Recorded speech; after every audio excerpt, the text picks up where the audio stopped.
Hello, can you hear me? Okay. Now, welcome to our webinar.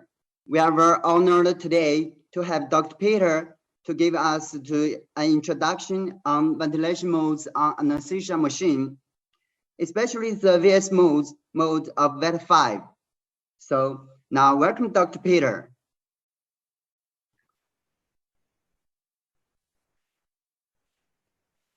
Okay, Dr. Peter, you can begin. Okay. You can not see me, but that's okay. Perfect. All right. Can you see my presentation? Can we just double check this? Anybody that can give me a feedback there? Great. Super. Yeah, there is no picture of me. I think that's probably better because I'm also a little bit sick. That kind of influences the picture anyways. So better for you if you don't have that picture. I'll try to navigate through this as good as I can. And here I get a chat message. Have you said something? Somebody cannot hear me. Maybe that's your audio because other people can't seem to hear me. Can we double check, people, please, can you say yes if you hear me? That is super. Most people are giving me a yes. Thank you very much. That's very kind. So first off, I would like to thank everybody to be here, to take the time off to talk about ventilation modes. Obviously, very, very interesting topic of anesthesia, and for an anesthesia nerd like I consider myself, that's one of the higher end topics. Then I would like to thank Mindray for organizing this webinar. I would like to specifically thank Ariel Wong and Louis Wu and Ethan Zhu for the collaboration and the coming of this webinar here. Oh, there may be something wrong with Dr. Peter's screen. So can you hear me, Peter? I can hear you, yes, and everybody else seems to hear me as well. Can you see my screen? We can hear your voice. Everybody else can. It's just you that cannot hear my voice. Hang on, I'll chat that to you.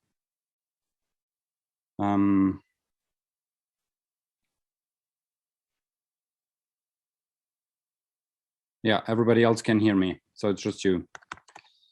Just you to not hear me. Probably it's the audio on your computer, maybe. Right. Then I would also like to thank Lindsay Brooks, application specialist, LVT from the United States. I have used some of her curve slides that were given to me by Louis, and they are just excellent. So I figured I don't need to reinvent the wheel. All right, first off, a little bit in our own activity.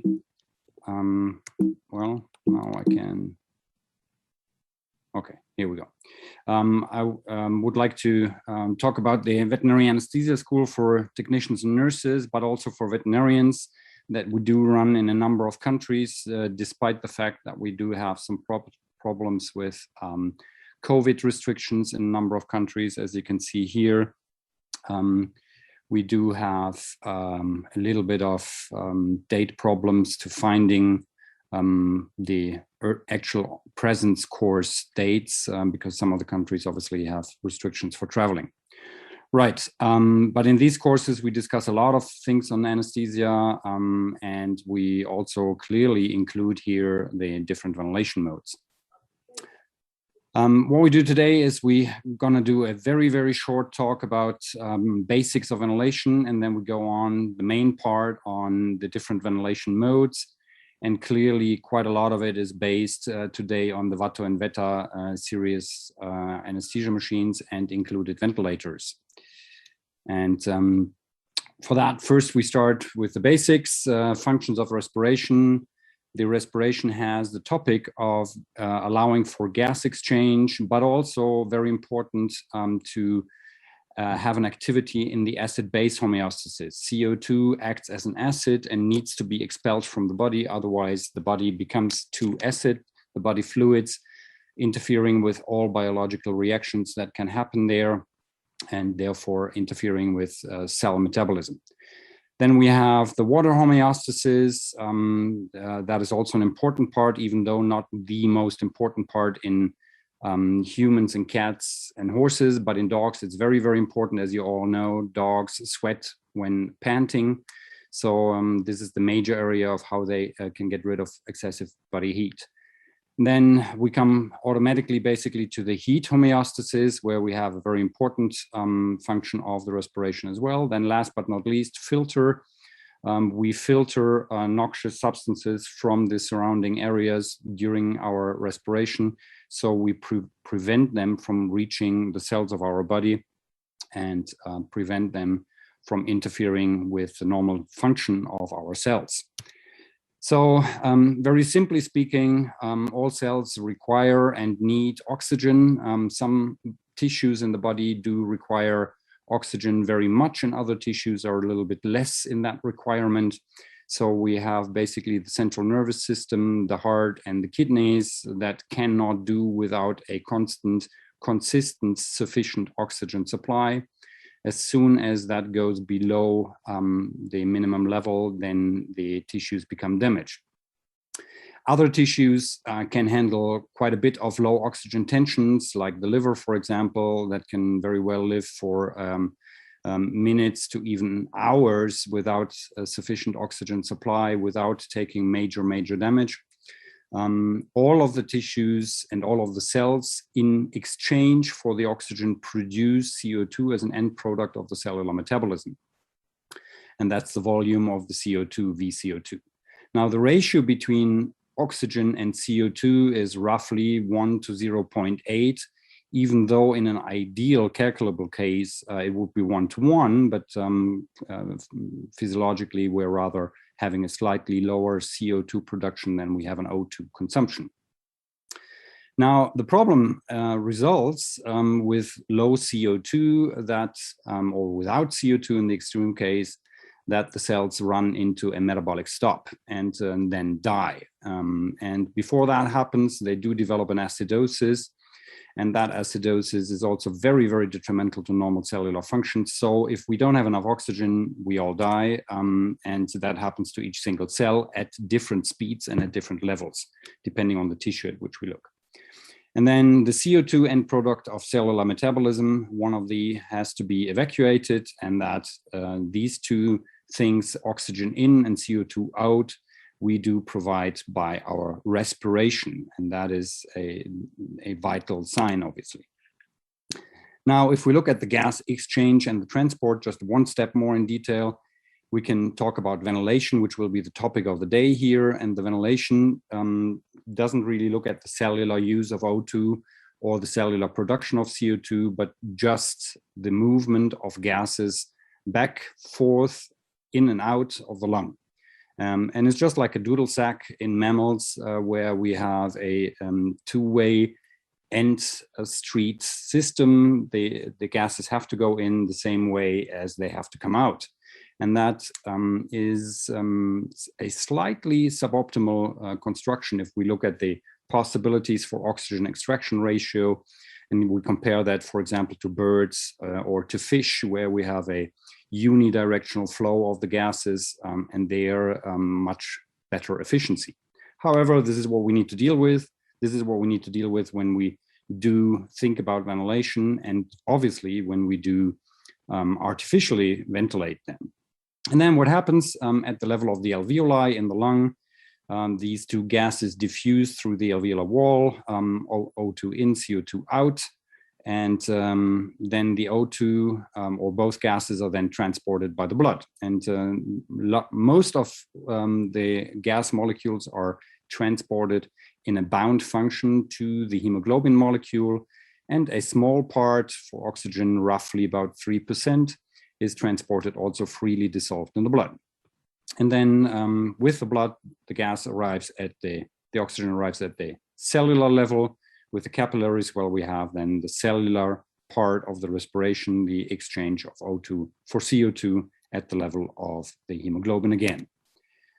So now, when we look at the ventilation, we can look at a number of different things that we want to talk about and that we can identify. The first thing is we can talk about the respiratory volume, and that is what we call the tidal volume, or VT. Now, that is the amount of gases that are moved by one single breath, be that spontaneous or by machine. And then we can also average that over the time of the minute, and thereby we get the so-called minute ventilation. That's the tidal volume times the respiratory rate. And these are the very, very basic parameters that we need to be keeping in mind when we think about ventilation. We can also then look at the different capacities and volumes of the lung. There's quite some science to that as well. The only thing I do want to mention in this circumstance here is that probably the clinically most important factor or parameter here is the functional residual capacity, FRC. That is the lung volume after a normal expiration. So there is an amount of gas that stays in the lung, and that is not partaking in the gas exchange and in the ventilation. And that is a very important part that we need to take into account. And that has to do with the construction of the gases needing to go in the same way as they come out. And this is how it is. So the question now is, if we have the lung tissue with all these alveoli that are filled then with the gases, particularly during the inspiration, now when we have an expiration, why do the alveoli then not massively collapse? I mean, the gases are going out, and why do we not have collapse of the alveoli? So there's a number of reasons to that, among which one is that we do live on this earth for good reason, and the largest part of our atmospheric gases is nitrogen, and nitrogen will not cross the alveolar membrane and thereby stay in the alveoli. And therefore, there is a certain amount of gases that stay in the alveoli at the end of expiration and thereby help maintain alveoli open. Other factors that we can interfere with is the negative intrapleural pressure. So in the thorax, we have a slight negative pressure, which kind of pulls the lung tissue apart and thereby allows for the alveoli to remain open. And also there is a connective tissue between alveoli, and that connective tissue of one open alveolus pulls the adjacent alveoli at their wall, and thereby helps to maintain these alveoli as well open. So there is a very, very important concept that is hidden in between here, and that is, if all alveoli are open, the connective tissue will cause a so-called radial tension and thereby maintain other alveoli open as well. Now, if the alveoli are not open, then we do have a little bit of a problem, because then we are missing that radial tension, and adjacent alveoli also have a higher tendency to collapse. We call that closing pressure. And then last but certainly not least is on the inner wall of each alveolus, we do have a surfactant that is a fluid, a phospholipid layer that lays there and that enhances the surface tension and also helps to maintain alveoli open. Now, when we look into ventilation, we need to think about a number of different things. And one of the very, very important things is dead space. So if you think that we are breathing the air in through the nose or the mouth, then from there to finally end up in an alveolus, the gas has to run through a huge number of conducting airways in which there will be no gas exchange happening. So from a gas uptake point of view, all of the amount that is in these conducting airways is a dead space. It's not participating in the gas exchange. And now you have to think about what happens when we inspire. So we fill all of these conducting airways. And then we have hopefully enough inspiration such that we not only fill these conducting airways, but also the alveoli. Then the gas exchange happens, and then we have the expiration. And during the expiration, the first thing that will come out of the mouth or nose is conducting airway gases. And only at the very, only as we proceed during the time of expiration and during the flow of expiration, we will also push the gases out that are actually coming from the alveoli. And that is something that is a really, really important concept to understand. Because when we look at this on average, we have about 1/3 of each inspiration tidal volume that is anatomic dead space. That is all the gases in these conducting airways, and only 2/3 of these reach the alveoli. Now, what happens is that we can calculate the alveolar ventilation out of this, and we already know how to calculate minute ventilation, that's respiratory rate times tidal volume. And we need to subtract 1/3 of this roughly as the dead space ventilation. And this is only the amount of gases that actually are there available to reach the alveoli and partake in the gas exchange.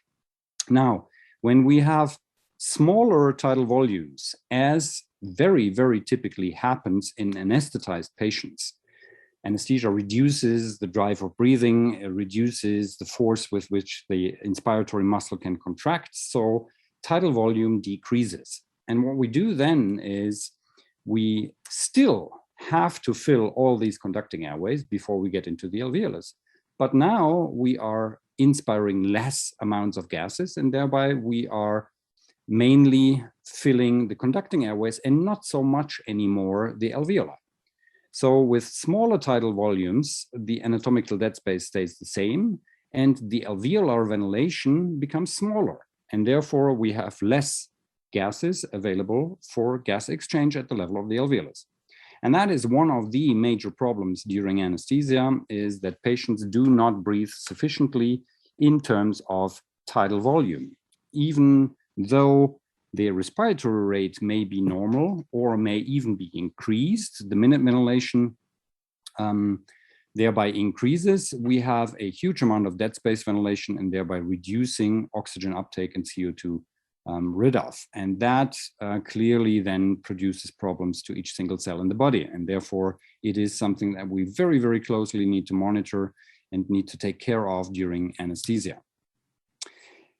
And then, in addition to that, when we connect endotracheal tubes, so the breathing system of our patient, the natural breathing system of our patient at the level of the nose and mouth, to our breathing hoses, then we add so-called apparatus dead space. So that is another amount of gases that is not partaking in the gas exchange and thereby is basically useless for O2 uptake and CO2 rid-off. So these are major problems that we face when we anesthetize patients, and therefore we need to be looking very carefully at how much is a patient actually having alveolar ventilation during anesthesia in order to make sure that enough oxygen is getting in, enough CO2 is getting out. So for that, we very typically use artificial ventilation in very many occasions. Artificial ventilation here is now abbreviated as intermittent positive pressure ventilation, that we use to increase the ventilation when tidal volume is low, as I just explained, but also when respiratory rates are coming lower and thereby minute ventilation is decreasing from that side as well. But we can also use, and we have to use IPPV as well when patients are panting during anesthesia, because panting is basically just dead space ventilation. We just move gases in and out of the conducting airways. And then clearly, when the patient stops breathing, we need to artificially ventilate the lungs of that patient in order to maintain gas exchange possibilities. So if we look at the objectives that we have with ventilation, well, number one is we need to reverse potential hypoxemia, so too low oxygen tensions in the blood that come from not enough, insufficient ventilation. We also need to reverse acute hypercapnia, and hypercapnia and the CO2 is such a closely related parameter to ventilation that we use the terms hypercapnia and hypoventilation interchangeably. We also use artificial ventilation to prevent or reverse atelectasis, so collapse of amounts of alveoli. And then you have to think that breathing is requiring muscle activity in a patient that has diseases, for example, in the chest wall, diseases in the muscles, but also diseases in the lungs that require stronger breathing activity. The respiratory muscles will undergo fatigue, and that fatigue then leads to insufficient ventilation. We need to artificially ventilate these patients. We also use IPPV to decrease the systemic or myocardial oxygen consumption by decreasing the lack of oxygen that is provided to the systemic tissues and also the myocardium. And then last but not least, via the decrease in CO2, we can reduce intracranial pressure, and we use this very, very commonly as a controlled means of reducing intracranial pressure in all those patients that have increased intracranial pressure due to, for example, head trauma and things like this. And then last but not very least, we have the stabilization of the chest wall that we may need in a certain situation of chest wall diseases. So with all of these things here, what comes very clear, I think, is that we have a number of very, very important reasons to use IPPV in order to prevent or treat very detrimental and very life-threatening conditions in our anesthetized patients. So that means that we do need to ventilate very many of the lungs of our patients in order to prevent or treat these disease states here. Now, the next question then arises, why aren't we simply always ventilating the lungs of our patients during anesthesia? And there we come to the side of the risk of artificial ventilation. So number one is maybe it could be that spontaneous breathing even during anesthesia is sufficient. That very typically happens in young, healthy, what I call charming, good-looking patients that we do anesthetize for not so invasive procedures. Question there obviously remains on how do we know that this breathing is sufficient? How do we assess whether that breathing is sufficient? And we need to discuss on monitoring on how we can go into the details here. And then the other reason why we are not ventilating every patient's lungs is that we do have a certain fear due to a certain risk of inducing damage to the lungs and in the end to the patient when we use artificial ventilation. And that is a really and a real existing danger, and therefore we do require a little bit of training before we use artificial ventilation on patients. And we also do require a little bit of knowledge on the physiology of spontaneous versus pathophysiology of artificial ventilation. So one of the things that is really, really important is when we use intermittent positive pressure ventilation, we change the physiology of the pressures in the chest. So in the upper left corner here, you find spontaneous breathing. The pressure curves as they are. During inspiration, pressure is slightly negative. During expiration, slightly positive. And this way it oscillates around a 0 value in millibar of pressures. And now what we do when we introduce IPPV, in this case here, the pressure controlled ventilation, well, we don't have the negative pressure time in the chest anymore. So we only have positive pressure. And not only that, but we have now very significant positive pressure. Now, in this case here, you find a very high pressure setting on this PCV of 20 millibar of pressure in this patient. But obviously, this changes the pressure in the chest in that it is always positive and it is very highly so. So what happens when we increase the intrathoracic pressure? Well, a number of things do happen. We decrease the venous return by compressing the major veins in the chest. And if we don't return enough blood to the heart, we also reduce the cardiac output. Furthermore, if we now ventilate the lungs much, much better, particularly for the inhalant anesthetics, we get in much more of the inhalant anesthetic, and thereby we deepen the level of anesthesia. And that needs to be definitely taken into account when a patient is switched onto the ventilator. And furthermore, we decrease the CO2. That's one of the reasons why we do want to ventilate. But what that does is it decreases the sympathetic tone, and thereby it may decrease blood pressure. So we do have quite a bit of cardiovascular side effects that we can see on artificial ventilation happening in our patients. And then the next problem is stretch injury. When we give the gases into the lungs, they do not distribute evenly into all of the alveoli, because some alveoli may have a lower compliance than others or higher resistance. Some alveoli may be closed, some alveoli may be more distant in the lung from seen from the mouth. And therefore the gas needs to overcome a longer distance and a higher pressure. And what we do then is we have the tendency to hyperinflate those alveoli that are easy to access for the gases that we put in, as they follow the path of least resistance. And we hypoinflate those alveoli that are harder to reach for the gases. And therefore, we have an uneven distribution, we have an uneven inflation of alveoli, and that can lead to over-distension of alveoli, and that over-distension of the alveoli has severe impact on the alveolar wall, which is made out of alveolar sites that are sliding on top of each other. So we can cause alveolar rupture there. But it also has impact on the pulmonary capillary blood flow. It has impact on the integrity of the connective tissue between the alveoli. So there's a lot of things that over-distending alveoli has on the risk side.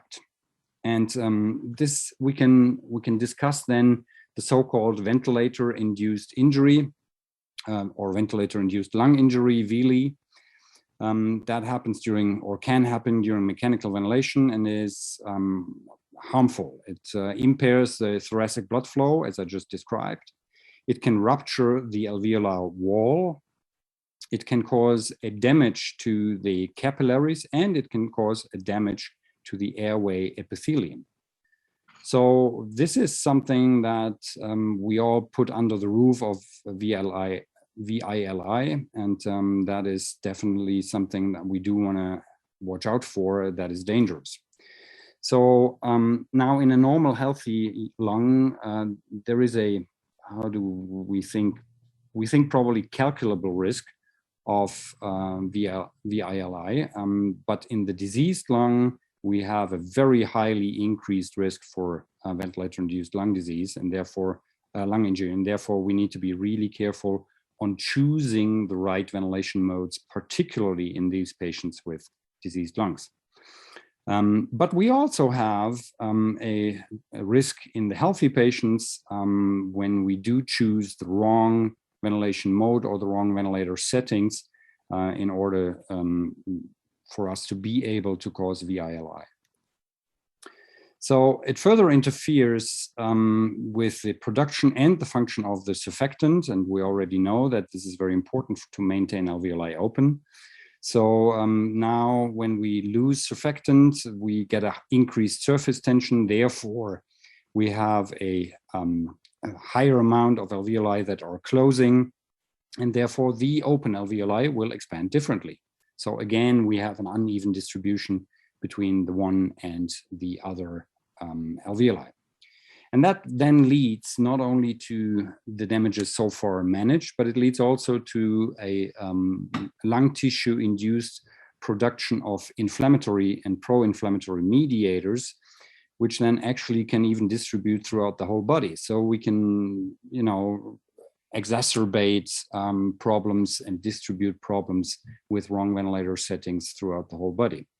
For example, in pneumonia, through these damages to the alveolar wall, we can favor the entrance of viral or bacteria noxae in the body and distribute them through the whole body. So the capillary endothelial damage happens due to the increased endothelial cell interface by stretching. So basically we're flooding there, and that is the problem. And with the epithelial damage, we are having a problem on shear. Can I have my video started? Because I'm gesticulating here in front of my switched off camera. It would be really nice if you could start that. And I just realized that I'm moving my hands all about and nobody can see that. So what we have also when we choose the wrong ventilation parameters, we have an increase of alveoli and thereby sliding of alveolar sites on top of each other. And then we have a decrease of alveolar size again.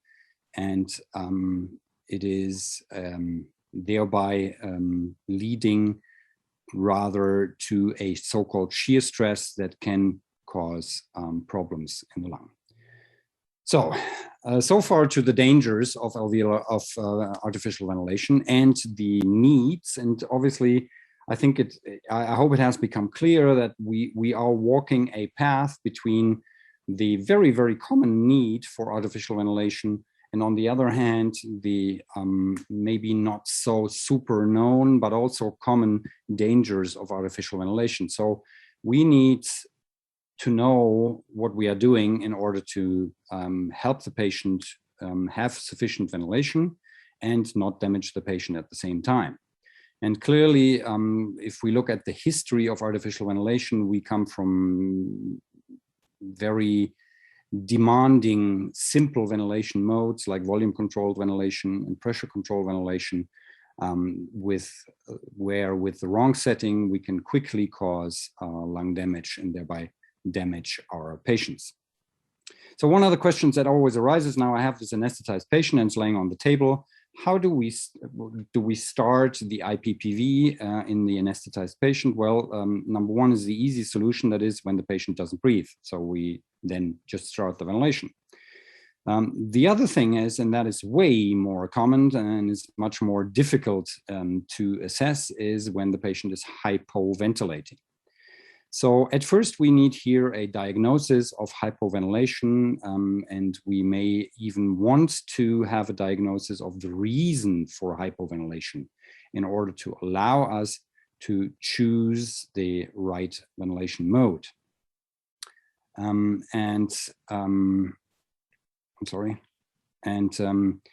There, the most commonly used approach in veterinary medicine is just deepen the anesthesia plane in order to make the patient apneic, such that when I start my artificial ventilation, I don't have a violation of the normal dynamics of inspiration-expiration ratio. So, but there's a lot of side effects, obviously. If we just deepen the level of anesthesia, we get all the side effects on the cardiovascular, on the endocrine, on the gastrointestinal systems that come and that are associated with our anesthesia drugs. So the other option is, and that is very, very commonly the way in which this is done in human medicine, we use neuromuscular blocking agents. However, the use of neuromuscular blocking agents in veterinary is not very widely distributed, requires a whole rat's tail on additional knowledge of how to use these drugs and how to monitor the neuromuscular blockade. That is something that may or may not be adapted to the general veterinary practice. And most anesthesiologists today at least put a huge big cave sign on the use of NMBAs by untrained personnel, particularly with the lack of neuromuscular blocking monitoring equipment. And then the next possibility then would be, well, we could give a bolus of an opioid, of ketamine or propofol, because these drugs are severely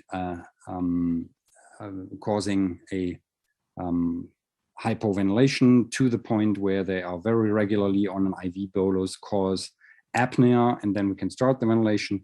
But here again, we need to give a relatively high dose that is not adequate maybe to the depth of anesthesia requirement that we have at this point during anesthesia.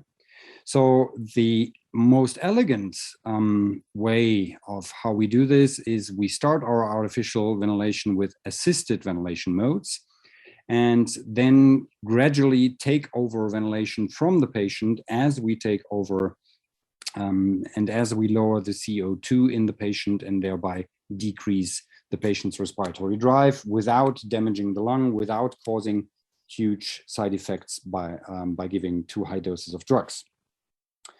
Then the next question is, when do we start the artificial ventilation?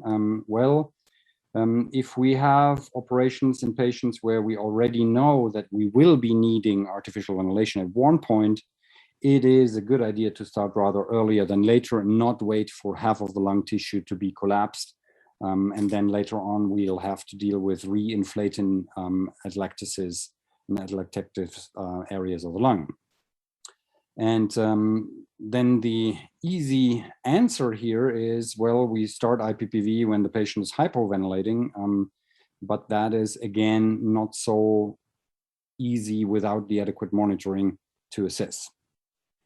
And then the next thinkable possibility is we could start IPPV in the anesthetized patients for security reason, meaning by that we want to prevent hypoventilation. And for that, however, we do need safe ventilation modes. And with safe, I intend to group those ventilation modes that are less violating the inspiration-expiration dynamics that the patient has on spontaneous ventilation. So what that means is assisted ventilation modes.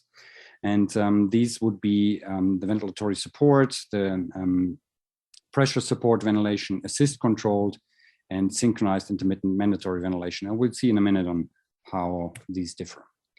So this here is what my friend Yves Meuns puts together as the technical puzzle of mechanical ventilation. These are some of the parameters that we do want to keep in mind when we choose the ventilation mode and when we go over to discuss different ventilation modes. So clearly what we are mainly interested in is the minute ventilation. We have a tidal volume to that and a respiratory frequency. And the respiratory frequency, however, splits up in an inspiration and an expiration, and then their ratio, so the relative duration of inspiration versus expiration. And then the tidal volume is dependent on the resistance of the lung tissue overall, its compliance, which at least for a large part of it is the inverse of resistance.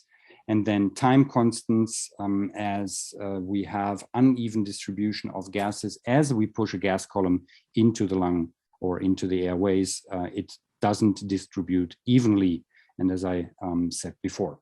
And then we have the tidal volume being also under the influence of a pressure gradient, and that has to do with the peak inspiratory pressure and the end expiratory pressures and the difference of the two, as well as the mean airway pressure, which is what we mostly look at when we look at ventilation monitoring on our artificial ventilators. And that finally then leads us to the different ventilation modes. And there I would like to start off with this little graph here that shows us the different or most of the modes of mechanical ventilation that we have. And as you can see down here, with increasing takeover of the workload of breathing by the machine from left to right, and with increasing invasiveness, and I mean with that onto the lung tissue or the patient in general, as we go from top to bottom. So obviously spontaneous breathing, all the work is at the level of the patient, and that is absolutely non-invasive. Then we can look at the continuous positive airway pressure or positive end expiratory pressure modes, where we also have quite most of it at the patient work. And then we decrease patient work as we go over to pressure support ventilation, SIMF, pressure support ventilation, and ventilatory support, AC. And as you can see here now, I did color code these different ventilation modes in terms of what is the most natural way of inflating alveoli. And clearly the most natural way is the patient breathes by himself, so all the work is there. These are the green ones, and as we get to the least natural work, which would be the extracorporeal membrane oxygenation, there we have no patient work whatsoever, not even of the chest wall. So we can see here we go from green over yellow, orange towards red as we increase the work of that the machine takes, and as we decrease the natural approach to how the alveoli are ventilated. Now, we can also look at these same ventilation modes when we want to compare what is spontaneous versus what is mandatory ventilation. So we can first start with the spontaneous here. There, the trigger for inspiration and the inspiratory cycle itself in PCV, CPAP, PEEP, and VS, and allow me to use the abbreviations here. If not, we take even longer time. Both are spontaneous here. So the patient controls the trigger of inspiration, so when it starts inspiration, and how long and how deep the patient wants to inspire. And then we have, as opposed to that, the rather old ventilation modes in which the ventilator or the anesthetist controls both the initiation of the inspiration, so the trigger, and the duration intensity of the inspiration. And then we have mixed situations here where we have the trigger that is spontaneous, meaning the patient triggers the inspiration, the patient determines the respiratory rate, but we or the ventilator determines the volume or the duration or even the pressure of the inspiration. So if you want to, we go here, again, our invasiveness curve from here to there, from spontaneous to mixed to mandatory.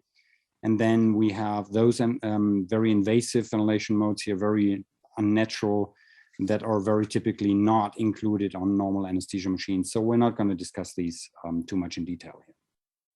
So now we can look at the different modes of ventilation, and there are different ways in how we can classify modes of ventilation. Assisted versus mandatory, spontaneous, and so on and so forth. I now use the distinction between volume modes and pressure modes. And please keep in mind that none of these distinctions that we make, none of these classifications that we make is black and white. There's always some gray areas in which we have a certain mixture between a volume mode possibility and the pressure mode possibility. Let me go one step back at this point here. There you can see, for example, that I put PEEP both in the spontaneous, in the mandatory, and in the mixed ventilation modes. And the reason is that we can add PEEP in any one of these situations. And therefore, it is a very versatile addition to our already chosen ventilation mode. All right, so then we start with the volume modes, and we start with a simple controlled, the volume controlled ventilation. So this is kind of the very old style ventilators that is still a, I think, almost a requirement for ventilator producers, since most anesthetists, human and veterinary, but certainly veterinary, heavily rely on this very old volume controlled ventilation mode. So here the ventilator provides the preset tidal volume at a preset rate, and the patient may not initiate a breath. So clearly that is a situation that we may have sometimes if anesthesia depth is insufficient. If our chosen volume controlled ventilation settings are insufficient, then the patient may start breathing spontaneously. We call that fighting the ventilator. And that clearly becomes very quickly very dangerous if that happens, because you imagine the ventilator is during inspiration. Now, if the patient is during expiration at that same time, then we have a clash of the gas flows and we have a reduced net movement of gases. Or the other way around, we have patient and ventilator doing the inspiration at the same time, then we have the preset tidal volume that we chose on the ventilator, plus the tidal volume that has been spontaneously generated by the patient. So now we have an excess tidal volume, clearly risking the volume trauma to the lung. So that must not happen, and we want to make sure that in volume-controlled ventilation, the patient is not breathing spontaneously in between, and that the patient is not finding the ventilator. And that is the reason why we use this volume-controlled ventilation basically exclusively when we have an apnea situation in our patients. Now, the huge big disadvantage of this ventilation mode is that we determine the tidal volume, but we don't know how it distributes in the lung. And in those lungs that have sufficient compliance, meaning enough elasticity, that can be dealt with by the lung tissue. But in those lungs that do have a reduced elasticity, if we now just simply push in the pre-chosen amount of gases with its uneven distribution, we do cause damage to some areas of the lung. And now we come to some of the curves that are generated from volume-controlled ventilation. So this here is a very typical volume-controlled ventilation curve here. You see an inspiratory time, you see an expiratory time. So all of this is one respiratory cycle here. What happens is that we have the flow on the lower curve always and the pressure in the airways on the upper curve. So the flow is increasing very, very fast to reach the predetermined flow, and then it is delivered, that flow of gases, over a predetermined period of time. And what we find then is the area under the curve here with the red marks, that will be the tidal volume. And this is what we are setting when we set tidal volume on our volume-controlled ventilation. So since the flow is constant over most of the time of the inspiration, we have a more or less constant increase in airway pressure. That is at least assuming that we have a somewhat even distribution, so a healthy compliance of that lung tissue. And then at the end of inspiration, the flow decreases very fast and is inversed, and thereby we have a negative flow here appearing, and the pressure in the airways very quickly decreases again down to zero. So what we're doing, we are hyperinflating, or we're inflating the alveolus and then we're deflating. We're inflating, deflating, and that is causing quite some shear stress also to the alveolar wall. So what you'll find in the books is we use a 8 to 15 milliliters per kilogram setting for tidal volume in dogs and cats. I would recommend to rather stay on the low end in cats, and what has been done now on the Veta and also on other anesthesia ventilators is that the preset volume is at 10 milliliters per kilogram. And please be aware, this is an average. So we may have patients for this, for who this is insufficient. We may have patients for who this is too much, and then we can always still manually decrease the tidal volume. And we have on the Mindray veterinary anesthesia machines, as you all know, different tidal volume ranges that we can set on volume controlled ventilation. So this again here, standard waveform. What we can also change is the rate, clearly. With that, we change this period of time here. So at a rate of 15, we have the time for one breath is 16 divided by 15 is 4. So we have a 4-second inspiration and expiration duration. So a whole respiratory cycle takes 4 seconds. And then we can change the inspiration expiration ratio. Normal setting and standard setting on the Veta also is 1 to 2, because that's presumably very close to the physiological setting. So we have expiration double the time of inspiration, leading clearly to these amounts of seconds there that we can have on the inspiration and expiration. So one more thing that we can set on some of the ventilators that we do have is the the pause. So that is a very interesting thing that we can set where we maintain plateau pressure in the at the end of inspiration. So what we do here is we maintain a certain pressure. As you can see here, airway pressure is increasing with the flow again as we had it, but then expiration doesn't start immediately, but expiration starts with a delay, and that is the pause that we can set here at T pause. And it refers to, in percentage, and it refers to the total duration of one respiratory cycle. So 25% on the setting of 15 breaths per minute would equal 1 second pause. And what that does is it helps a little bit to maintain alveoli open at the end of an inspiration, and thereby helps a little bit to prevent atelectasis from happening, at least in the larger scale. Then very important, and I start adding that here, but we will talk about PEEP some more later on. We have the possibility of setting a PEEP volume here. So PEEP means positive end expiratory pressure. So what that is, when we set a PEEP value that is different from off, then we increase during the expiration the pressure in the airways. And that means we keep a certain amount of pressure in the airways, and that means we're trying to keep alveoli open, or even we're trying to open previously collapsed alveoli. And that is a very, very typical usage of PEEP that we have. Now, values for PEEP depend very much on the clinical situation, however, typically range somewhere between 2 and 7 or 8 on a very typical clinical setting. Now, on some ventilators, including the one that we are discussing here, as you can see, we can have this volume-controlled ventilation that for which everything that I just said is true. However, we can also limit the maximum amount of pressure that is applied to the airways.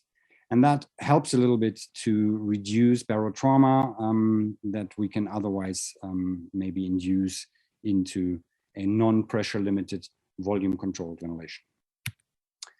Now, next ventilation mode would be the assist controlled mode, AC. The ventilator here provides a preset tidal volume at a preset breath. However, so that's similar to what we had before. However, the patient here may initiate a breath, one of these breaths, and the ventilator then assists by delivered the pre-chosen specific tidal volume.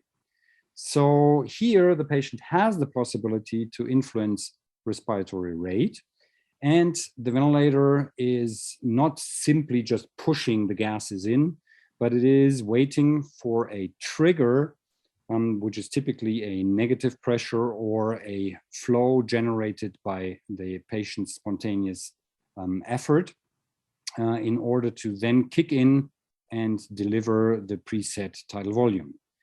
So here also the patient can breathe at a higher rate than the preset number of breaths per minute.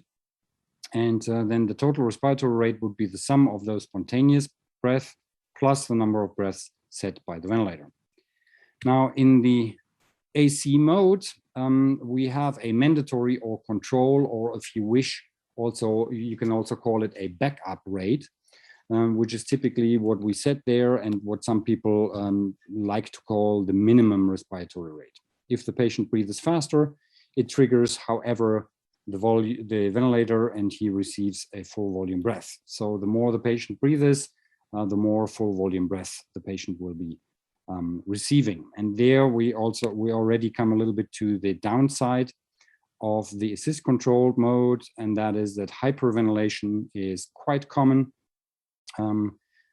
because now the patient could be having too high a respiratory rate, for example, because he has a high CO2, and then the ventilator goes along with that and indiscriminately delivers the amount of breath chosen by the patient plus with each one with the tidal volume that we have chosen.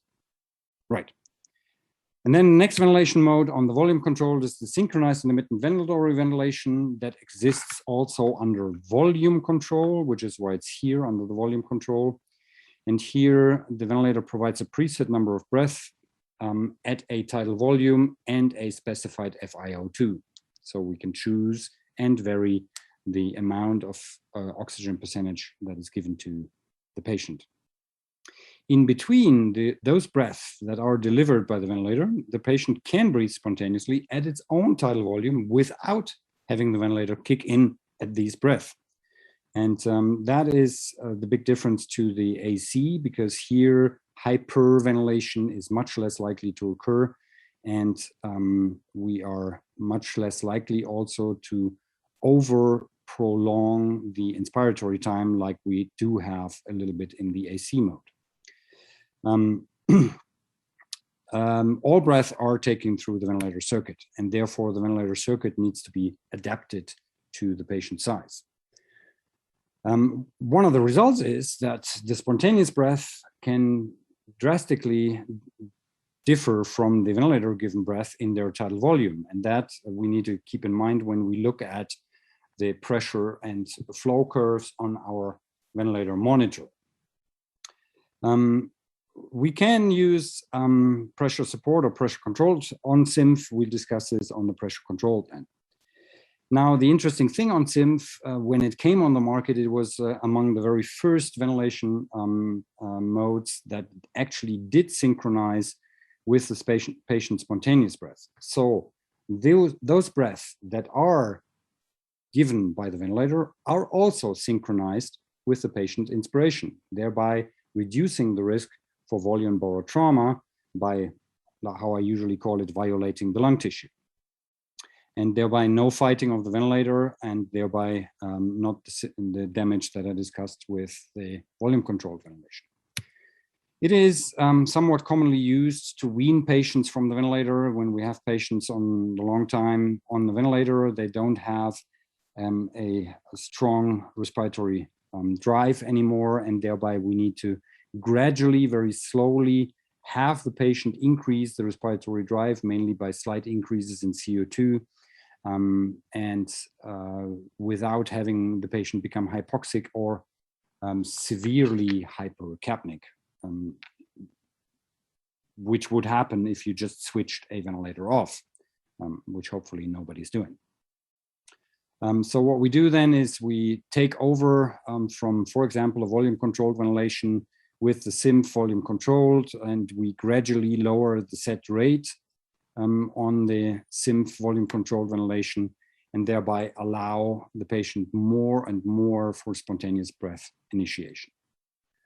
Right, and then we come to what is special about today, and what is new about today is the ventilation support mode that is existing so far only in the Veta series, at least to my knowledge. That is a new ventilation mode, and that adds, in my mind, very, very significantly to the safe usability of artificial ventilation in clinical practice, even where we do not have highly trained anesthesiologists available. Let's discuss and see how this works here. The ventilator starts a volume support ventilation upon the trigger detection.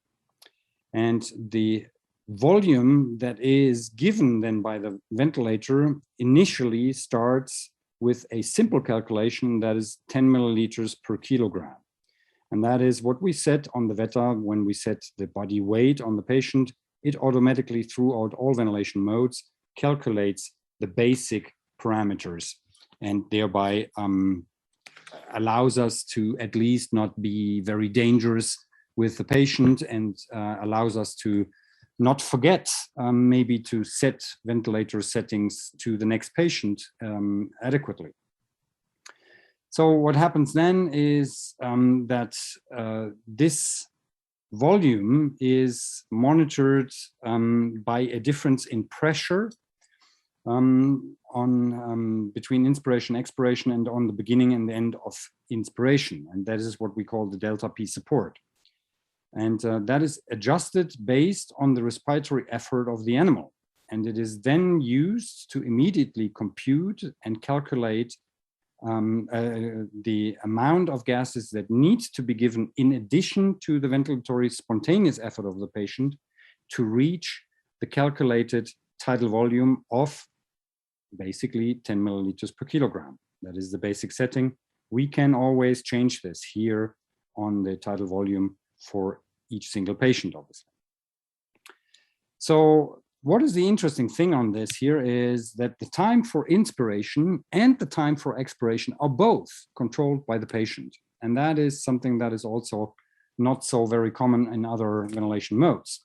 Artificial breath are then given if spontaneous, additional artificial breath are then given if spontaneous respiration falls underneath a preset respiratory rate that we have chosen on our monitor, and that is pre-chosen according to the animal weight that is entered into the Veta. So there are some standard values that people use to start artificial ventilation, and this is what has been entered here in the Veta ventilation support mode. So that is the standard to start with, can always be varied as well.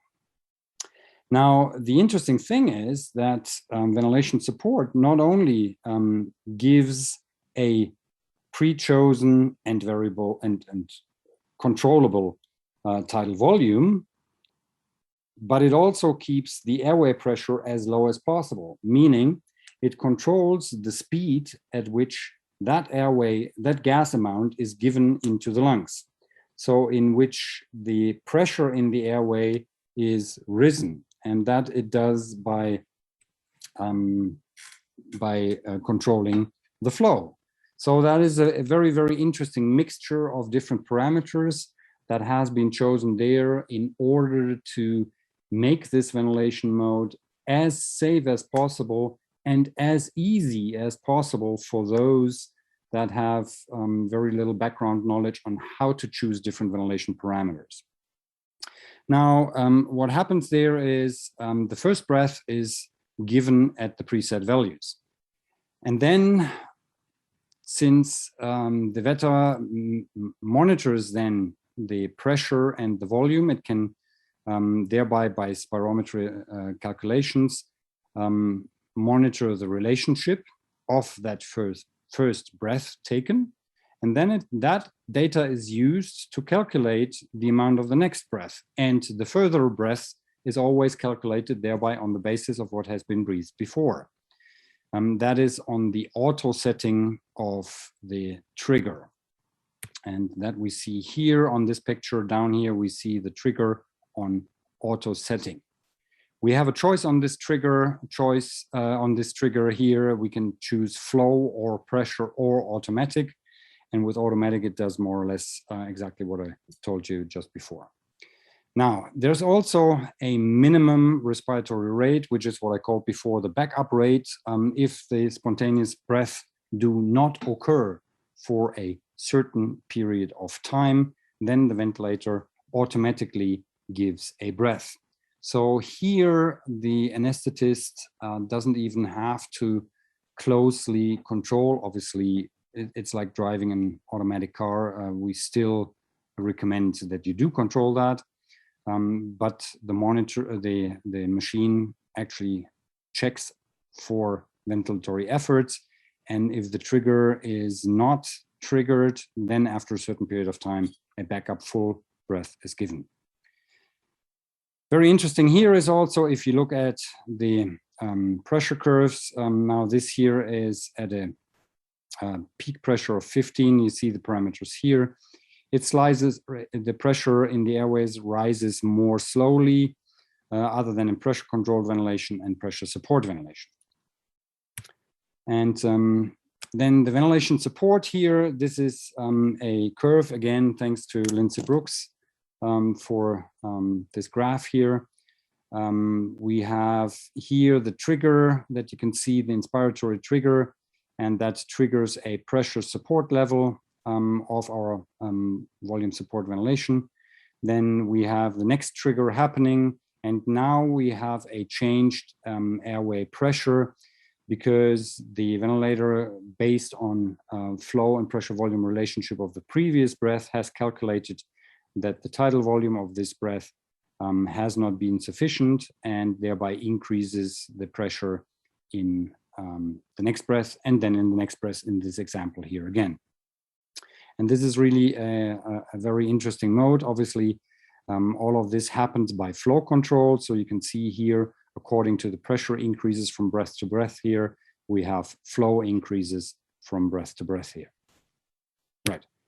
Then we come to the pressure modes. The easiest and historically probably more surely the oldest one is pressure controlled ventilation.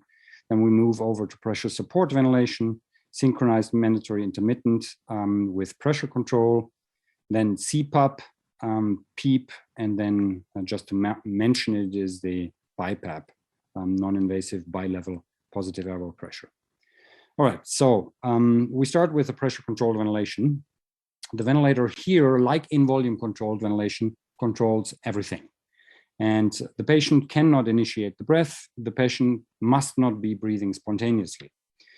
Now the limit of, or the determining factor in ending inspiration here is not the reaching of a volume that has been given to the patient, but is the reaching of a pressure in the airways. So clearly, and this is already jumping a couple of slides ahead, clearly this mode is very, very heavily relying on the compliance of the lung tissue in order to be able to deliver a sufficient tidal volume. The pressure control mode is, for that reason, the mode that has been traditionally used if we have decreased compliance of the lung, or if otherwise the risk of barotrauma is very high. So in old patients with stiff lungs, where we are afraid of barotrauma, where we are afraid of very uneven distribution of the gases in the lungs, PCV at least represents probably a safer ventilation mode for the lung tissue than VCV. It is, however, coming with one major shortcoming, and that is that we need to double check always from breath to breath the actual tidal volume being delivered to the patient. We use PCV rather than VCV when the patient has persistent oxygenation problems, despite high inspiratory oxygen concentration, and maybe even despite rather high levels of PEEP. So that is then when we finally may decide, after having increased O2 and then have added some PEEP to the VCV mode, to switch over to VCV mode in that same situation. I do believe that this is a little bit rather a traditional approach to oxygenation problems in our patients, but as such, it needs to be discussed. We can, on most ventilators, change and set inspiratory pressure level. Obviously, this is what we control, but also the rate, the inspiratory to expiratory ratio very typically can be selected. Now, what happens during pressure control is that the breathing gas now flows under constant pressure into the lungs. As opposed again to VCV mode, where we had a constant flow, now we do have a constant pressure and a very much changing flow during inspiratory time. The flow is very high at the beginning of inspiration because the volume in the lungs is very low and thereby the pressure is very low. And as the pressure then reaches a constant level, it decreases with the increased filling of the lungs. Very typically, pressure-controlled ventilation is a time-controlled mode. So here again, from Lindsay Brooks, the curves, and you can see here the huge big differences in flow. We have a very fast increase in flow here, and then as the pressure, the target pressure that we preset on our ventilator is reached, the flow decreases very, very quickly, however, maintaining a constant airway pressure over time. So this is a very fast and very short flow of gases into the lung. And clearly, we can set different ranges here. We can also to that mode, like to many other, add PEEP in order to further improve the oxygenation of the patient. Very typically, this is the common reason for that. Advantages: we control the peak pressure, therefore we reduce the risk of barotrauma and tracheal injury. With a sufficiently compliant lung, we have an effective ventilation, but with a very insufficiently compliant lung, we may have a very ineffective ventilation because tidal volume then can be very low. And that is the take-home message here. With PCV, tidal volume varies, and it can actually vary from breath to breath, but it certainly varies in every patient over time of anesthesia, and thereby compliance and airway resistance must be very closely monitored. We strongly recommend using spirometry to provide safe PCV. Also in PCV, this is a mode that very many anesthetists actually associate with the use of neuromuscular blocking agents, because we must not have patient spontaneous asynchronous breath with the PCV. And this is even more so true if we change the inspiration to expiration ratios in our IRVs, inverse ratio ventilation, where we make the inspiration with respect to expiration longer and longer. And inverse means that we have a longer duration of inspiration than we have expiration, which is not physiologic, but allows for more time for oxygen uptake and less time for alveolar collapse. So in inverse ventilation ratio ventilation modes, we can have 1:1 or 2:1 or even 4:1. That is sometimes used to help expand or help keep expand previously collapsed alveoli. Now, the problem is that when we do inverse ratio ventilation for all modes, but particularly for the PCV mode, we maintain intrathoracic pressure at a high level for a very long time. And that results in a number of reasons, a number of problems. One is we furthermore reduce venous return to the heart, thereby cardiac output, thereby blood pressure, and thereby we affect cardiovascular system status. And the other one is that while we keep the pressure of inspiration for a longer period of time in the airways, we do not affect its regional distribution, meaning even in IRV, the gases distribute unevenly within the lungs. And therefore, if we have very strong differences in different lung areas of opening or closing airways, then we even more can hyperinflate open alveoli and hypoinflate closed alveoli. Right. Then the next step in pressure ventilation modes, also historically, then is the pressure support ventilation, much safer than what we've looked at in pressure so far. Here, the patient breathes spontaneously. The ventilator applies a predetermined amount of pressure to airways upon inspiration and upon inspiration only. So it augments basically the airway pressure at each single patient's breath with a positive pressure boost during that inspiration. And that may help overcome airway resistance, and it certainly helps reducing the work of breathing, particularly long duration anesthesia. PCV, VCME modes are not good ideas. That pressure support ventilation is indicated for patients with small spontaneous tidal volume, difficulty to wean patients. Here in PSV, the patient must initiate all pressure support breath. So if the patient is not breathing, then on some machines, there is no backup. On other machines, there is a backup minimum respiratory rate that has been then introduced in order to make it a little bit less monitoring intense. Pressure support ventilation may be combined with other modes, such as SIMF, where we have the SIMF pressure controlled, and we see this in a moment, or as a standalone ventilation method.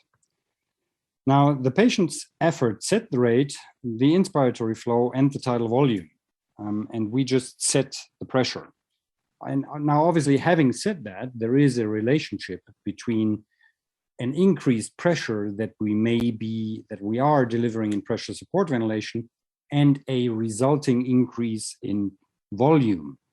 But that is highly dependent on the distribution of the gases in the lung, thereby on the compliance and on the even/uneven distribution of the gases within the lung.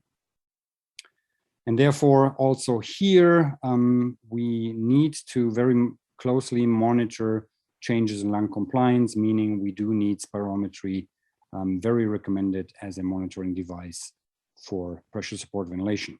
And I would think that in most clinical veterinary practices, pressure support ventilation is most commonly used to wean patients off the ventilator. And here's again from Lindsay Brooks, the pressure and flow curves on pressure support ventilation. Here you can see pressure support is here 15, and what that means is it is the difference between the inspiration and the expiration pressure. So that is a very important concept on pressure support ventilation that we do need to clarify here.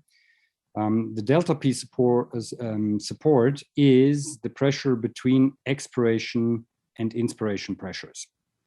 So if during expiration we add a pressure by using PEP, then we have the resulting total airway pressure as an addition of PEP plus our pre-chosen delta P support. So in our case here, that we have down here on the ventilator settings, we have delta P support of 15, the PEEP is off. So the maximum airway pressure is 15. But if we would have a PEEP of, let's say, 3 added to this whole setting, then we would have still a pressure support of 15, meaning we still use the same amount of pressure to inflate alveoli, but we do have a higher total airway pressure. In that case, it would be 18. So this is a very, very important thing that we need to be setting here, and that we need to be keeping in mind, particularly once we go on switching on PEEP in pressure support ventilation as well. Now, there's one more thing that I do want to say on this slide here, or one of the next, and that has to do with the trigger.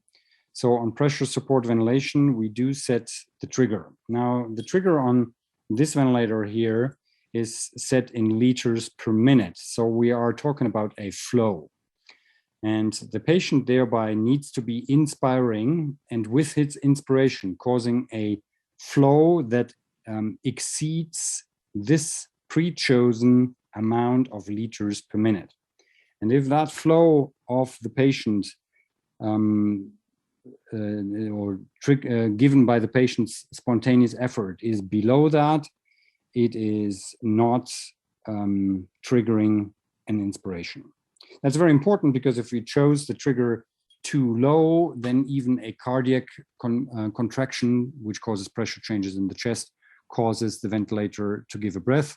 If you choose it too high, this spontaneously breathing patient will not be able to trigger the ventilator to give a breath, and thereby the patient will be breathing at a low tidal volume and a low flow, obviously, plus a minimum rate that we can set on the ventilator of pressure support ventilation. So again, here we have a mixture and an unsynchronized mixture in the case of too high a trigger setting between the spontaneous breathing of the patient and the ventilator giving the breath. Then we can have an expiratory pause setting here again. like we discussed before, it is set in percentage of the total respiratory cycle, thereby helping us to maintain flow and thereby maintain airway pressure over a certain period of time, longer, meaning prolonging inspiration as opposed to expiration.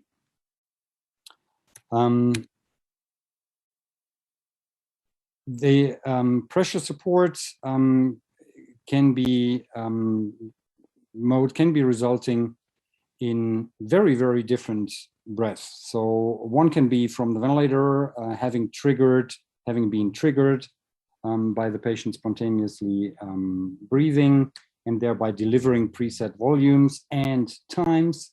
And the other can be a spontaneous breath from the patient that normally is much shorter than the one chosen, than the one given by the ventilator. So we have this very uneven breathing pattern that we can see on the monitors, and they are very typically there, and they are also not of much concern. One more thing that I would like to say on this here, which is the T-slope. T-slope refers to the time that the flow is generated to increase the pre-chosen pressure. And if you choose this too short, that means that the flow is given very, very short. So a lot of the gas to reach the pre-chosen tidal volume is given very fast. And thereby we have a certain risk for increasing barotrauma due to enhancing uneven distribution of gases in the lungs. Advantages of pressure support ventilation: patient controls the parameters rate, the time for inspiration, and the flow, and has much less work of breathing, because if we set the trigger at the correct amount, then every breath that the patient takes is augmented by the pressure support ventilation. And thereby we have a synchronization of ventilator and spontaneous breathing. And thereby we can still have the patient determine the rate, but have much less work of breathing to reach the minute ventilation that we do need. And that can lead then with each single breath, obviously that's the idea of it, to a higher tidal volume. And it may then allow for the patient that is desperately trying to maintain its CO2 level within normal, to lower its respiratory rate, because now we have a better ventilated lung, we have a better breathe off of CO2, thereby we have a lowering CO2 from hypercapnia in the patient, and thereby we have a decreased respiratory rate, respiratory drive, and that decreases respiratory rate. So there's a little bit of line of follows that we need to be doing there. Disadvantages: well, hypoventilation is quite possible, particularly on those ventilators that all of us here are not dealing with anymore, hopefully. Do not present the opportunity of setting a minimum rate, because what happens if the patient isn't breathing? Well, in pressure support ventilation with no minimum rate, if the patient isn't breathing, it's apnea. And clearly that is kind of a bit of a difficult issue. And then pressure support ventilation is really hard in those patients that have increased airway resistance, in the COPD patients. And because there we have a very, very strong enhancement of uneven distribution, of reaching a preset delta P support, thereby reaching the limit of our preset pressure, and thereby it's really hard to know how these gases will distribute in the lung, and thereby for those patients in COPD, I would definitely not recommend using PSV ventilation modes. Then we have the synchronized intermittent ventilatory under pressure control. Now we already discussed the volume control, so here's it's slightly repetitive. Breath are given at a set minimum rate, but the patient chooses to breathe over the set rate, no additional support for those breaths is given. So it is a little bit a mixture between a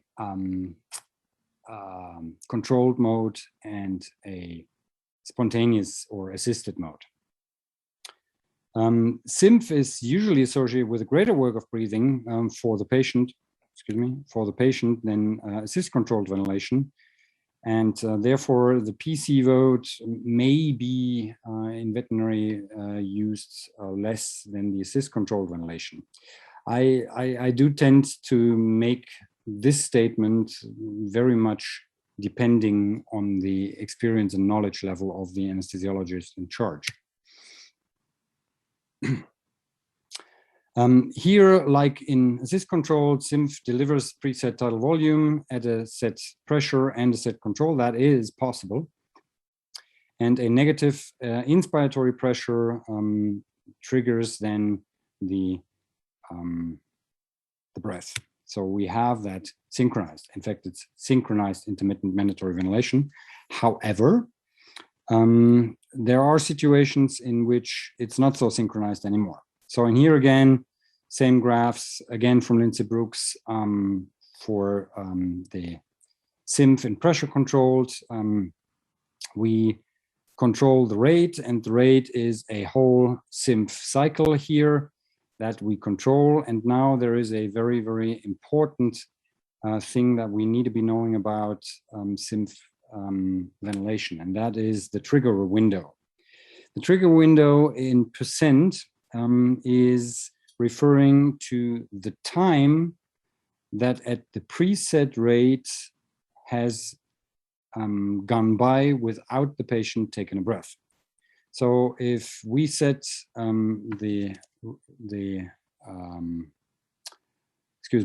if we set the rate of the patient at 12, then we have 60 divided by 12, which I have my sickness today here, so I do calculate this now with my calculator here, which is kind of very ridiculous. It's 5.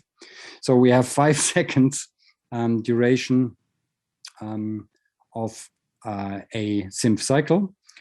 And now we can set the trigger window. If 25% of these 5 seconds have gone by without the patient making a spontaneous effort to breathing, then in SIMF PC or in SIMF mode, the ventilator will kick in given an artificial breath.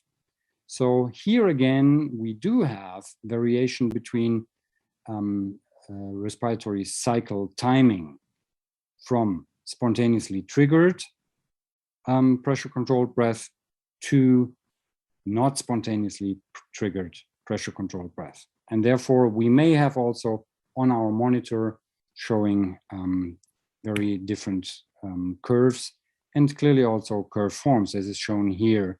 You can see the SIMF period. This is a normal SIMF breathing cycle. And then as it is over here, the patient, just for the ease of putting it all in one graph together, is doing spontaneous ventilation. And then the patient is not breathing at all. And here we have the SIMF period and a long period of time in which the patient is not breathing spontaneously, thereby not triggering the mandatory ventilation, and thereby we have an additional breath giving by the ventilator towards the end of that period of time. So again, here SIMF allows for gradual takeover or takeaway onto or from IPPV. Spontaneous breathing is possible. Patients can control the rate and the time. It results in low mean pulmonary pressure, and that is one of the big advantages in cardiovascularly compromised patients. And we can even choose and set different inspiration to expiration ratios. Disadvantages of SIMF: asynchronous breathing is possible if we do use an improper trigger setting. And for that, here again, it is very, very important that we do have a little bit of an idea of what is an important, what is a proper trigger setting. And clearly, Mindray has taken over for us for a normal one in setting a certain standard. However, there needs to be knowledge from the side of the anesthetist in order to adjust the trigger setting to the patient in our care. And if we compare an old patient with a stiff lung, or maybe even with pulmonary tumors or other problems at the level of the lung, to a very young neonatal or juvenile patient, we have very, very different compliances, very different flows generated. So we do need to adjust these trigger settings to our patient in order to make this really a synchronized ventilation mode and not a desynchronized ventilation. Right, then we come to the continuous positive airway pressure, CPAP, where we provide a constant positive airway pressure during spontaneous breathing. And everybody knows the CPAP from the treatment of sleep apnea in humans, where it is very, very commonly used. So we need a tight-fitting mask onto our patient, to which a CPAP generator, ventilator, can apply a consistent pressure. That can be overcome also by, for example, putting animals in a pressurizable chamber. However, this is a little tricky to do because, you need to take care of the CO2 that's generated in there. You need to take care of the water. Otherwise, such a pressurizable chamber very quickly becomes an unbreathable sauna for our patients. CPAP can be used for intubated patients, and it can be used for non-intubated patients, see humans.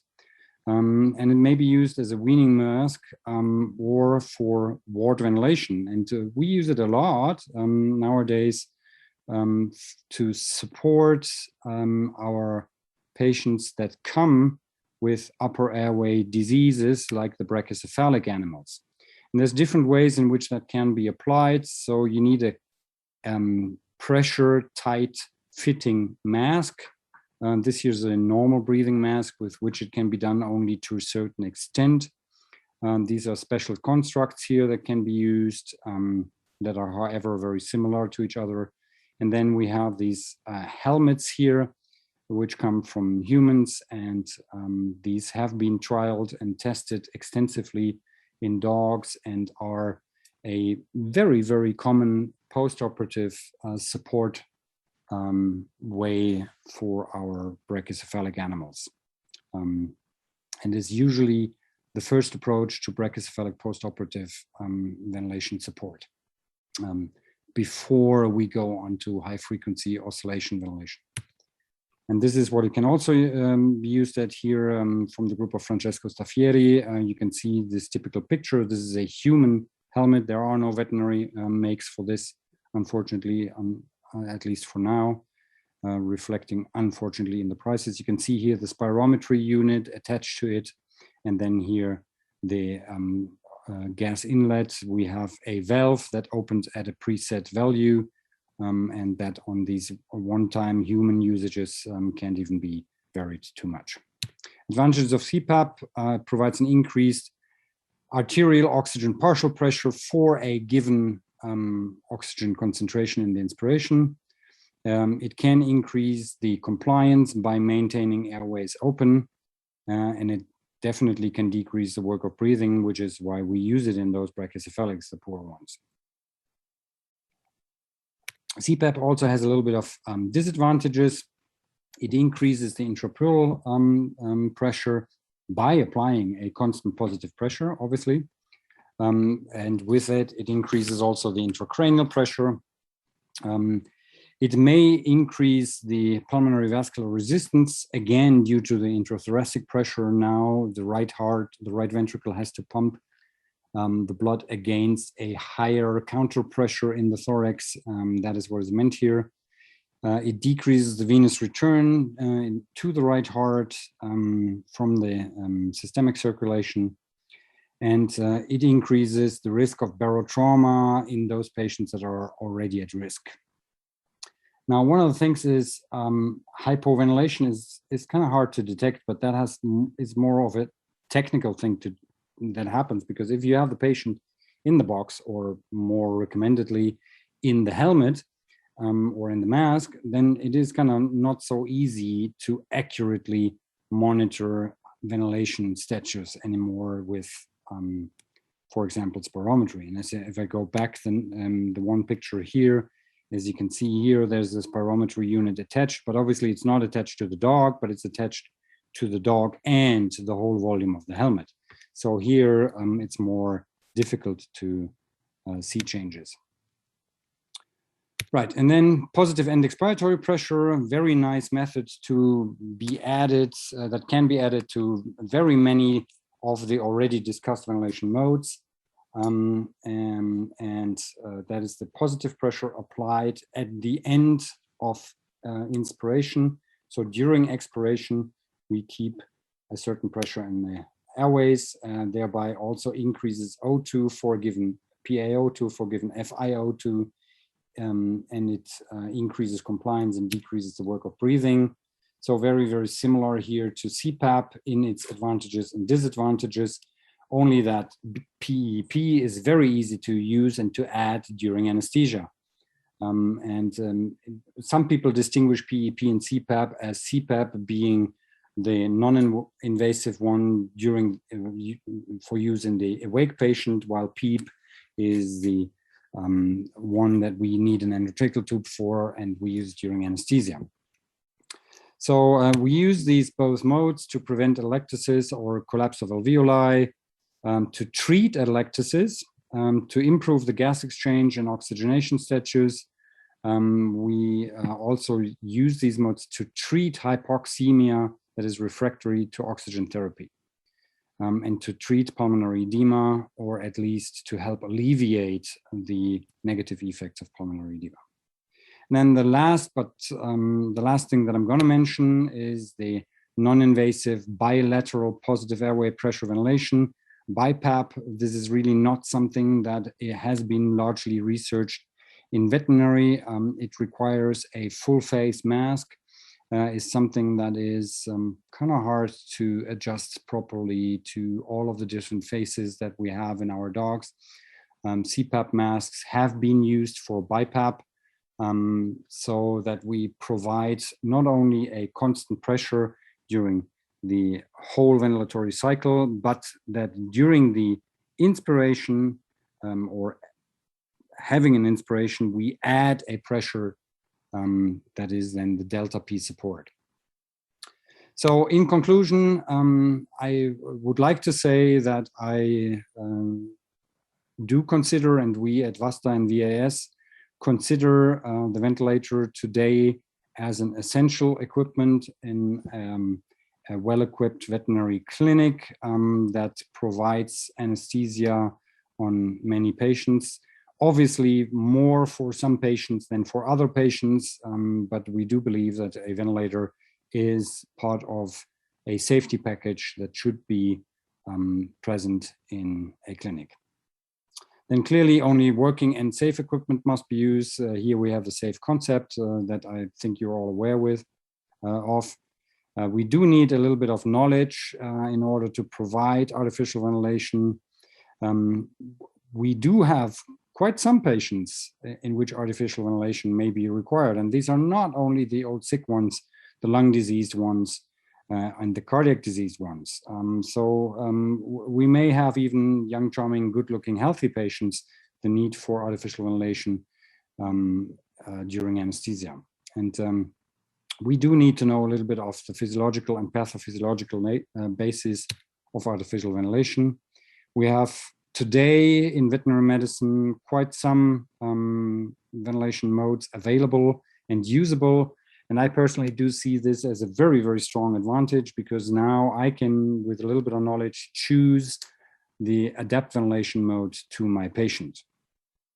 Certainly, if we look at what is happening today in veterinary medicine, volume control, pressure control, and PEEP are the most commonly used ventilation modes in veterinary medicine, if ventilation modes are used at all. And this is, let's say, a little bit a very traditional approach to artificial ventilation, and we have ways to go in veterinary and on average veterinary medicine in order to provide a better adequacy of ventilation to our patients. And for that, we do have the more assisting ventilation modes, ventilation support, SIMF, PSV, CPAP, which are very, very useful, less risk of damage to the patients, and therefore also safer. And we do need a little bit of equipment and knowledge training for those as well, but it's really that some ventilation modes, and I do like to point out the ventilation support mode here in the Vetas on this one. These really do not require a whole lot of knowledge and training. That is because the ventilator really makes most of the decisions based on patient safety parameters that have been entered in the patient. And therefore, going with VS mode for those patients in which we don't have access to highly trained people seems to be a reasonable choice.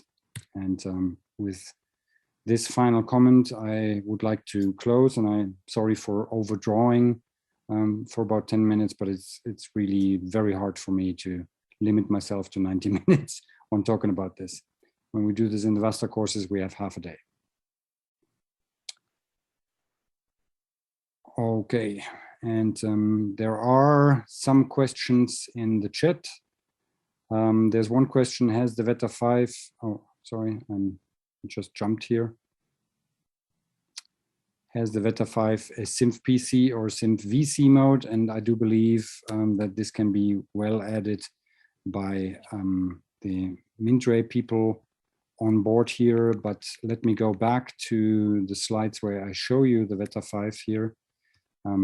You can see here the SIMF VC and SIMF PC mode.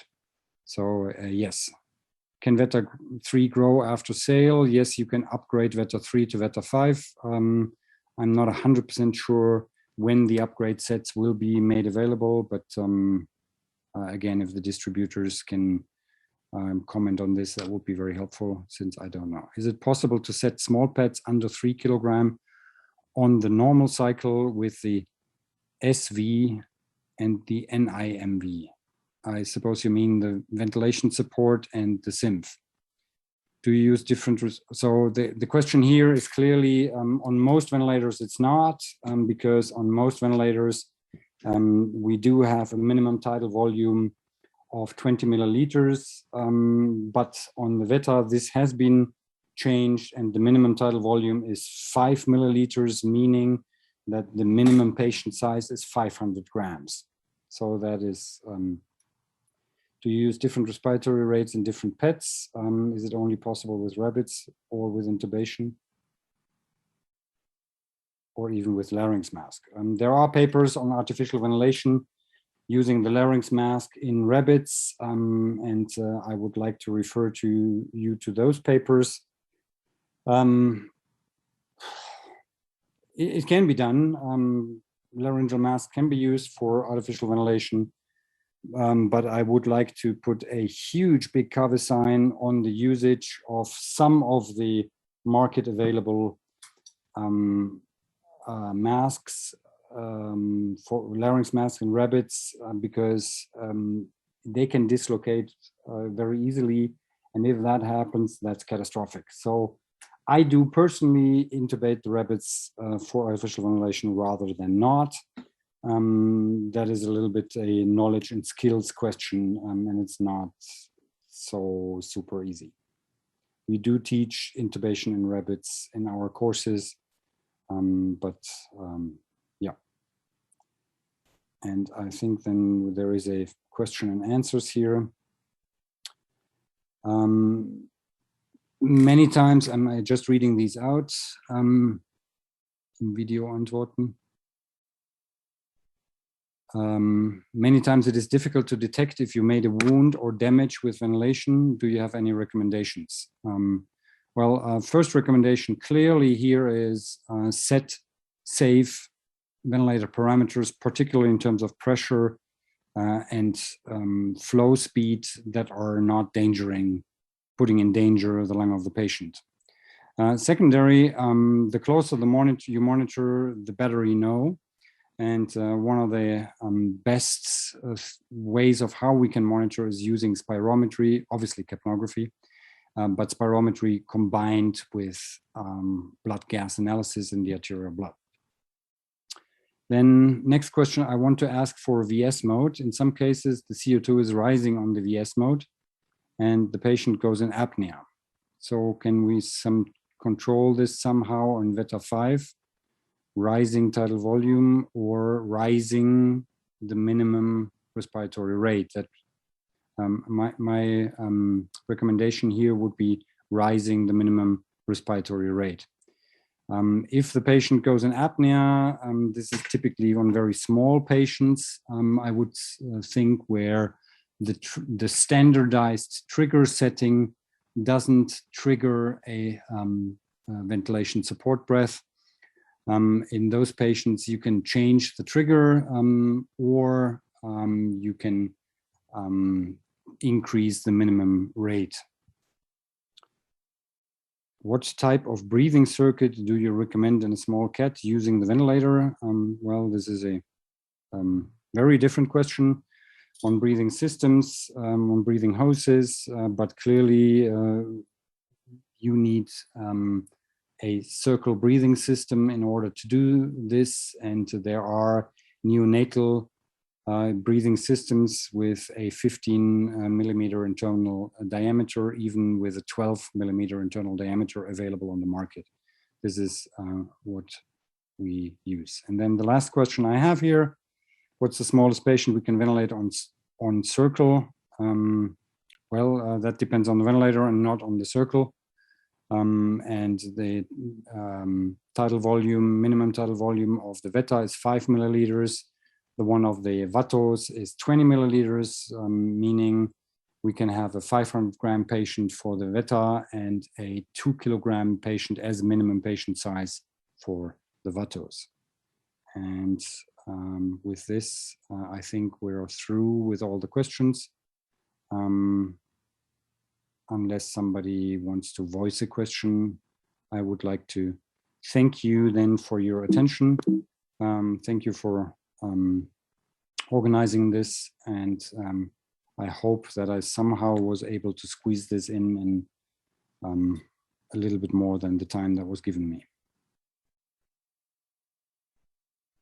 Okay, and then I would give it back to the organizer and wish you all a nice evening or night or midday, wherever you are in the world. And I send my greetings from lovely Switzerland, where we, for one day at least, we don't have rain, but we have it nice and warm and even had a little bit of sun.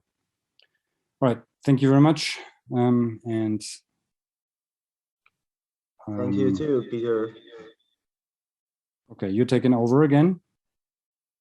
Yeah, I think it is pretty good to have you right here, and everybody have learned so much about a ventilator and how to perform the operation.